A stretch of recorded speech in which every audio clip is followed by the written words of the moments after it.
ભૂતકાળ the continuous past tense તેની વ્યાખ્યા આમ છે કે જે ક્રિયા ભૂતકાળમાં થઈ રહી હતી તે બતાવવા ચાલુ ભૂતકાળ વપરાય છે, ચાલુ ભૂતકાળ કહે છે.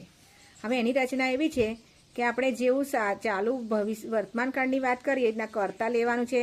ટુ બીનું રૂપનું ભૂતકાળ કરવાનું છે. આપણે ઇઝ એ મારા હતા ને એનું ભૂતકાળ કરવાનું છે. વોઝ અથવા તો વેર, વોઝ વેર કરવાનું છે અને એને આઈએનજી લગાડવાનું છે. અહીંયા આઈએનજીના નિયમો આપણે અગાઉ શીખી ગયા છે. ઈ હોય તો ઈ નીકળી જાય, કમનું કમિંગ થશે, અંતે ઈ હોય તો ઈ નીકળી જાય, આઈએનજી લાગે. સ્વર પ્લસ વ્યંજન હોય તો વ્યંજન બેવડાય, સીટનું સીટિંગ થશે. અહીંયા જુઓ સ્વર છે અને આ વ્યંજન બેવડાઈ ગયો છે. અહીંયા આપણે અંતે ડબલ્યુ વાય હોય તો માત્ર આઈએનજી લગાડવાના છે અને આઈએનજી લગાડીને એનું ચાલુ ભૂતકાળ કરવાનું છે. હવે મેં એક ખાલી જગ્યા તમને કહીશ. ખાલી જગ્યા આઈ એ અન એપલ. અહીંયા આગળ આપણે એક ખાલી જગ્યા બનાવી હતી, ઈટ. શું કર્યું હતું આપણે? આઈ એમ ઇટિંગ અન એપલ, પણ એની જગ્યાએ આપણે ભૂતકાળ કરવાનું છે એટલે આઈ વોઝ લગાડવાનું છે. અહીંયા આઈ વોઝ અને ઇટિંગનું તો ઇટિંગ જ રહેવા દેવાનું છે, એનું કશું જ કરવાનું નથી. આપણે આનું ભૂતકાળ કરવાનું છે, આનું કંઈ પણ કરવાનું નથી. બીજું એક એક્ઝામ્પલ લઈ લઈશું. વિપુલ છે.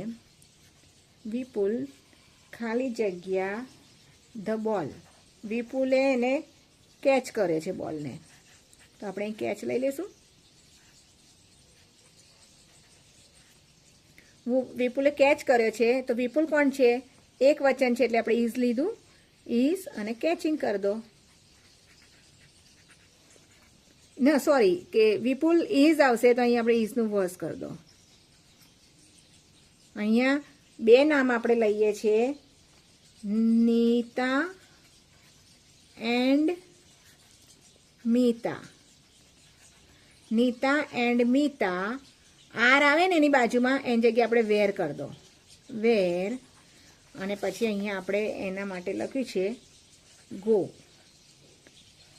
At market. Nita and Mita where ગોનું ગોઈંગ કરી દો.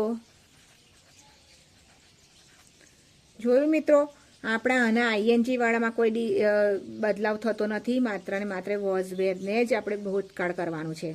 અહીંયા ચોથું આપણે એક એક્ઝામ્પલ લઈ લઈશું. The children